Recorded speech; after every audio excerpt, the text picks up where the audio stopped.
Hello नमस्कार। कैसे हैं आप लोग? आप लोग को एक्सलेंट यूट्यूब चैनल में आपका स्वागत है। चलिए आज पार्ट 2 पादप जगत का वर्गीकरण का पार्ट 2 क्वेश्चन जो बचा हुआ था, इसका आज हम लोग फटाफट रिवीजन कर लेते हैं। चलिए आज का पहला क्वेश्चन,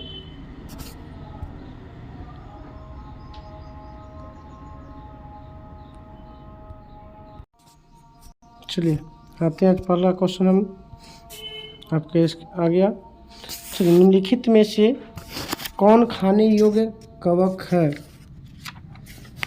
तो आप लोग भी अपना अपना क्वेश्चन का आंसर लगाते रहिएगा ताकि आपको भी पता चले कितना क्वेश्चन हम सही कर पा रहे हैं। चलिए, इसका सही आंसर हो जाएगा, खाने वाला योग्य कवक है एगेरिकस। LSD किससे प्राप्त होता है? तो LSD आपको कवक से प्राप्त होता है।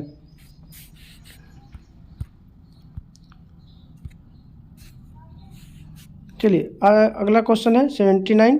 विस्तृत स्पेक्ट्रम प्रतिजैविकी किससे उत्पन्न होते हैं? तो आपका इसका सही आंसर हो जाएगा स्ट्रेप्टोमाइसिस से उत्पन्न होता है। 77 का क्वेश्चन का आंसर था खाने योग्य वाला एगेरिकस था। LSD किससे प्राप्त होता है? तो कवक से प्राप्त होता है। स्पेक्ट्रम प्रतिजैविक किससे प्राप्त होता है? स्ट्रेप्टोमाइसिस से। स्ट्रेप्टोमाइसिन को किसने पृथक किया था? तो वाक्समैन ने इसको पृथक किया था। टिक्का रोग किस में होता है? तो टिक्का रोग मूंगफली में होता है। किस में होता है? चलिए 82 नंबर आते हैं।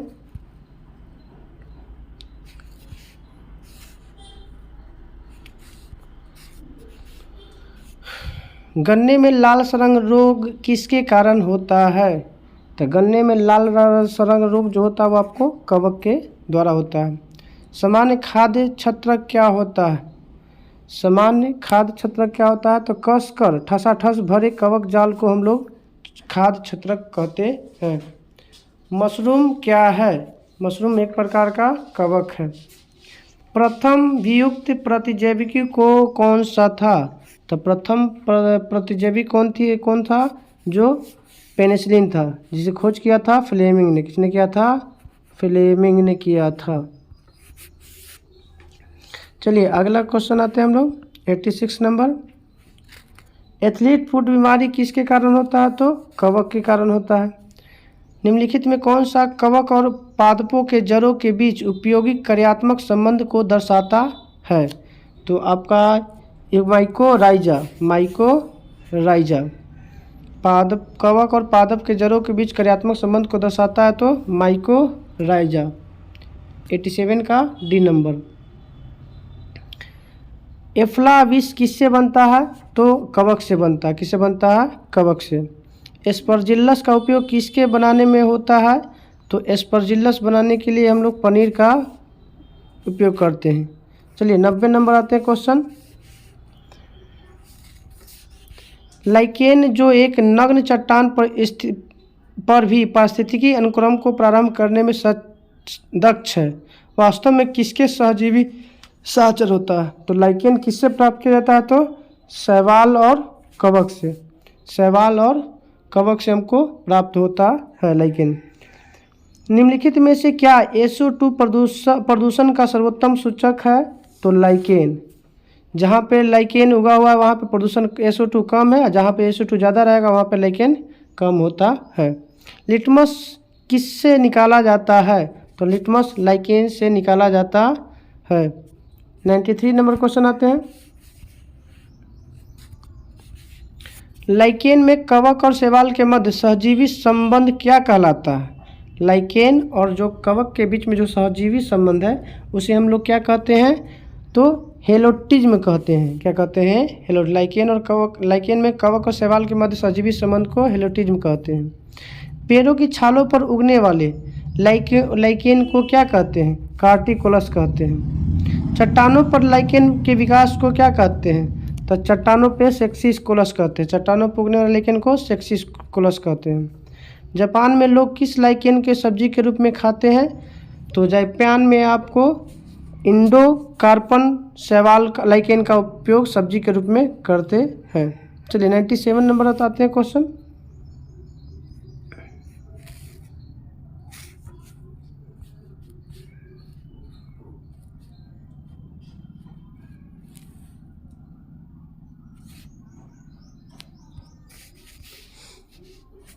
मिर्गी की औषधि के लिए किस लाइकेन का प्रयोग करते हैं? तो मिर्गी के लिए परमेलिया का प्रयोग किया जाता है। मिर्गी की दवा बनाने के लिए किसका?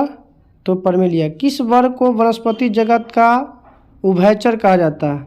तो ब्रायोफाइटा को पादप जगत का उभयचर कहा जाता है।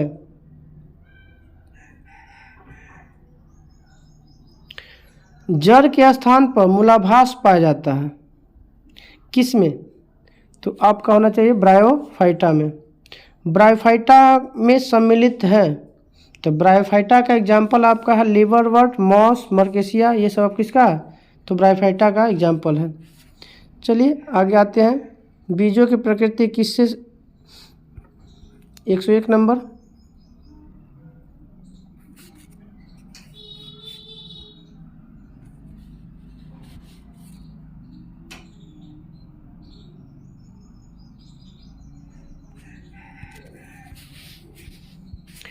बीजों की प्रकृति किसमें उत्पन्न हुई है? तो बीजों की प्रकृति टेरिडोफाइटा से उत्पन्न होती है। जलीय पौधे जिससे प्रायः जल प्लावित धान के खेतों में जैव उर्वरक के रूप में प्रयोग किया जाता है वो क्या कहलाता है? एजोला। क्या कहलाता है? एजोला। पुनर्जीवन का गुण होने के कारण निम्नलिखित में किसे मेजों का सजावट के रूप में किया जाता है? तो मेजों में सजावट के रूप में किसी का प्रयोग किया जाता है? तो सिलेजिनेला का किया जाता है। सिलेजिनेला का किया जाता है। निम्नलिखित में किसके बीजाणु दवा के रूप में प्रयोग किया जाता है? दवा के रूप में किसका प्रयोग किया जाता है? तो लाइकोपोडियम का। दवा के रूप में प्रयोग होने वाला लाइकोपोडियम। 105 नंबर आते हैं।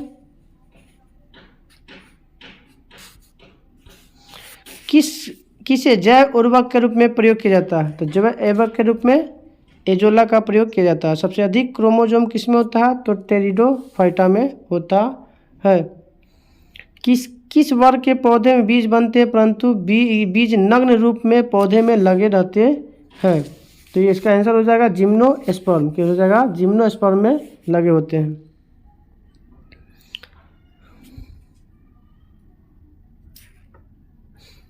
संसार के सबसे लंबे पौधे निम्नलिखित में से किससे संबंधित है? तो संसार के सबसे लंबे पौधे का संबंध जिम्नोस्पर्म से होता है। सबसे लंबा पौधा क्या कहते हैं? सिकोया। क्या कहते हैं? सिकोया। जिम्नोस्पर्म का मेवा किसे कहा जाता है? तो जिम्नोस्पर्म का मेवा चिलगोजा को कहा जाता है। चलिए 110 नंबर क्वेश्चन आते हैं।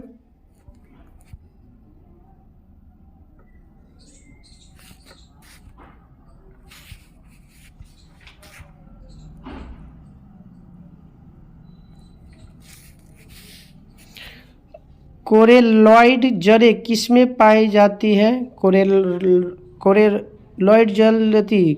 कोरेलॉइड जड़ें किसमें पाई जाती है? माफ़ी चाहता हूँ, साइकस में। सबसे बड़ा बीजांड साइकस का। चिलगोजा किससे प्राप्त होता है? तो चिलगोजा आपका पाइनस से प्राप्त होता है। साबूदाना किससे प्राप्त होता है? तो साइकस से प्राप्त होता है। दमा और खांसी के रोग में आने वाली औषधि इफेड्रिन किससे प्राप्त होता है? तो इफेड्रिन प्राप्त होता है इफेड्रा से। दमा और खांसी के रूप में प्रयुक्त इफेड्रिन किससे प्राप्त होता है? इफेड्रा से।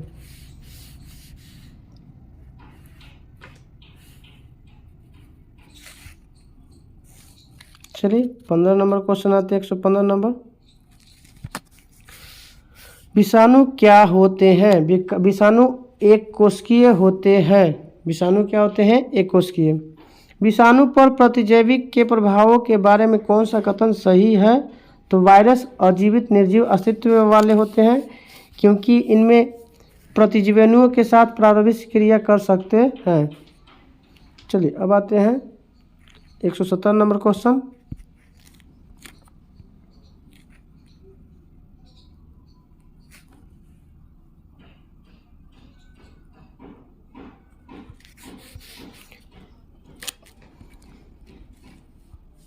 तेल प्रदूषण के नियंत्रण में प्रयुक्त होने वाला सुपर बग क्या है?